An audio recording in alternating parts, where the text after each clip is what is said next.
બની તો સાહેબ અહીં હાજર હોવા જોઈએ. કેટલા લોકો અંદર 4 જણા. એમ તો અહીંથી લાગે કાંઈ નથી.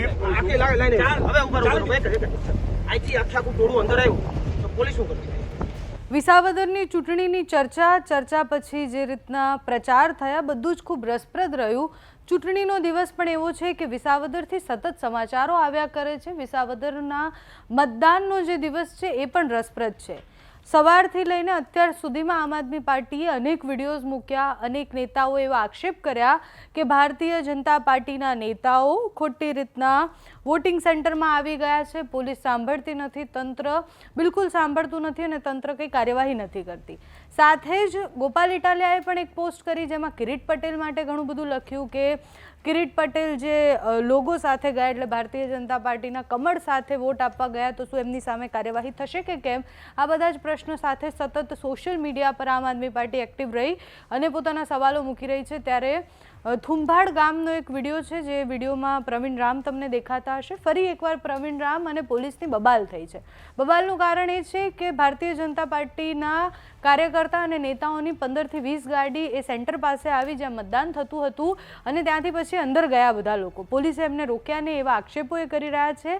એમનું એવું કહેવું છે કે અહીંયા બોગસ વોટિંગ થઈ છે અને બોગસ વોટિંગ કરવાના પ્રયાસ કરવામાં આવ્યા છે અને પોલીસે કંઈ ન કર્યું. જો આમ આદમી પાર્ટીના કાર્યકર્તાઓ સતર્ક ન હોત તો અહીંયા બોગસ વોટિંગ થાત એવા આક્ષેપ પ્રવીણ રામ દ્વારા કરવામાં આવ્યા છે. સતત નેતાઓ પોતાના વિડીયોઝ બનાવીને મૂકી રહ્યા છે અને તંત્ર સામે ખૂબ વધારે સવાલો અત્યારે થઈ રહ્યા છે. વિસાવદરથી ફરી એકવાર પ્રવીણ રામ અને પોલીસની બબાલના વિડીયો જોવો, સાથે જે વાત કરી રહ્યા છે તે વાત સાંભળો. વિસાવદરમાં અત્યારે થુંબાડા ગામમાં થોડા સમય પહેલા એવી ઘટના બની કે 15 જેટલી ગાડીઓ આવી. એ ગાડીના પાર્સિંગ વિસાવદર વિસ્તારની બહારના હતા, કોઈના રાજકોટના પાર્સિંગ હતા. આ લોકોએ સીધા આવી અને અહીંયા આમ આદમી પાર્ટીના જે બૂથ એજન્ટ છે એમને બહાર આવવા માટે કીધું. બૂથ એજન્ટે બહાર આવવા માટે ના પાડી તો એમને એવા શબ્દોમાં કહેવામાં આવ્યું કે તો ઉપાડી લેશું. આ રીતની ધાક ધમકી કરવામાં આવી. અહીંયા પોલીસ તંત્ર અને અન્ય જવાબદાર તંત્રની પણ હાજરી હતી. છતાં પણ આવી ઘટના બની છે અને એના કરતાં પણ વિશેષ એ 15 ગાડી અહીંયાથી રવાના થઈ, અહીંયાથી વિરોધ થયો, 100 નંબર ડાયલ થયા, 15 ગાડી અહીંયા રવાના થઈ. છતાં પણ પોલીસ તંત્રએ ક્યાંના છે, કોણ છે, શું છે એ કંઈ તપાસ કરવાનો વિષય એમાં કંઈ એને રસ લીધો નહીં. એમને અહીંયાથી રવાના કર્યા. આ 15 ગાડી અન્ય ગામમાં જઈને ત્યાં બોગસ કરવા માટે પ્રયાસ કરશે તો જવાબદારી કોની? એટલે તાત્કાલિક ધોરણે આ લોકોને જે વિસાવદરની બહારના લોકો છે એને તાત્કાલિક ધોરણે બહાર કાઢવામાં આવે. અન્યથા આવનારા સમયમાં જે કંઈ પણ લીગલી ફરિયાદો કરવામાં જે વિભાગ ઉપર અને જે કંઈ તંત્રના અધિકારીઓ ઉપર ફરિયાદ કરવાની જે પ્રોસેસ છે અમે કરીશું. પ્રવીણ રામ, પ્રદેશ ફ્રન્ટલ અધ્યક્ષ, આમ આદમી પાર્ટી. જે ઘટના થઈ બોગસ કરવા માટે આ વિસાવદર વિધાનસભાના લોકો હતા, હજુ પણ ગામમાં છે, ઊભા છે. એમની હવે આવી અહીંયા આ બૂથ ઉપર આવી કોઈ પણ જાતની પેલું ન થાય અને આમને પોતાને પ્રોટેક્શન આપવાનું. આવી કોઈ પણ ઘટના બની છે તો હવે અમે ધમકી મારી ગયા છે. ખબર છે અહીંયા હું એટલે જ ઉભો હતો ને આપણે ફરિયાદ લીધી. મેં સીધો ઉપર ફોન કર્યો અને પીએસઆઈ સાહેબ સીધા 3 તક આવી ગયા હતા અને હજુ પણ ગામમાં છે એટલે એને જે કંઈ પણ તંત્ર જે છે લેખિતમાં ફરિયાદ છે. તમે લેખિતમાં આપી છે આ ફરિયાદ અમે લેખિતમાં છે. આની પર અમારી જવાબદારી છે જે ધોરણ તમે હાજર છો અત્યારે તમે ધોરણ તમને સોંપીએ છીએ. સીસીટીવી ફૂટેજ અમે કરાવવાના છે, અમે મૂકશું એવું તે બીજા નંબરમાં શૂટિંગ તમે ત્યાં શૂટિંગ નથી થયું. આ લોકો આવ્યો એક પછી સાહેબ બીજા નંબરમાં આ વ્યક્તિ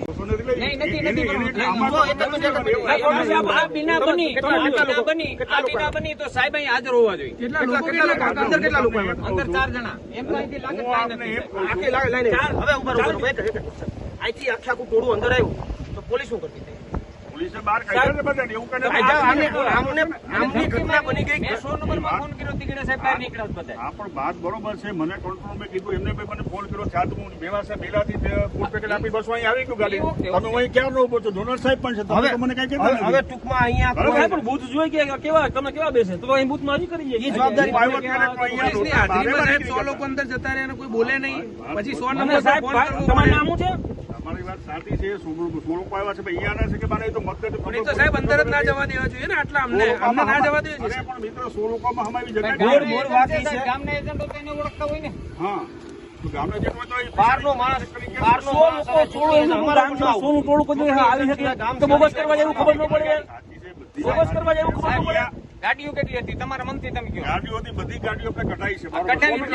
કેટલી ગાડીઓ હતી? 10-12 ગાડીઓ સાહેબ અહીંયા મતદાન મથક પર આવી જાય. પ્રધાનમંત્રી આ તો રોડ છે બાજુમાં તમે જોઈ અરે, શકો. એને બહાર કઢાવવા કરતા એની બધાની અટક કરવાની જરૂર હતી. કેમ આમ આદમી પાર્ટી વાળાને પોલીસ સ્ટેશન લઈને હું કામ અડધી રાત્રે ઉપાડવા આવેલા બહારવાળાનું કામ તમે વાત લખાવો? સાચી છે. મેડમ હતા ઉભા રહ્યો સાહેબ, હવે મેડમની ડ્યુટી ક્યાં ગણે? ઝોનલ સાહેબ ભેગી છે. બરોબર, મેડમ ક્યાં બેઠા હતા? પણ બેઠા આપણે ઝોનલ સાહેબ જુન્નર સાહેબ અહીંયા એનું લખાણ કરતા હતા. બરોબર, એટલે જુન્નર સાહેબ આમાં કોઈ બાબતમાં જુન્નર સાહેબ ની કોઈ છે જ નહીં. પેલા અંદર બેઠા એ અધિકારીઓ કોઈ છે નહીં. અમે આવ્યા ત્યારે બૂથમાં હતું કોઈ. અમે આવ્યા ત્યારે 15 બૂથમાં હતું કોઈ. 15 ગાડી આવી છે. તમે આવ્યા ત્યારે સાહેબ, ગાડી મને અહીંયા ઉપાડી લેવાની ધમકી આપી દીધી. હવે એ કલાક કેડે પાછું હું કરશે ને હું જવાબદારી? કોને કીધું તમને ઉપર? હા ના એ લોકો પેલા બોલાવી આવી ધમકી આપે છે. ફરિયાદ લગાવો. એના કરતા એ તો હતા જ નહીં, અમને ક્યાં ખબર છે? એ સાહેબ કીધું હાલો, સ્ટાફને પૂછો. સ્ટાફને પૂછો.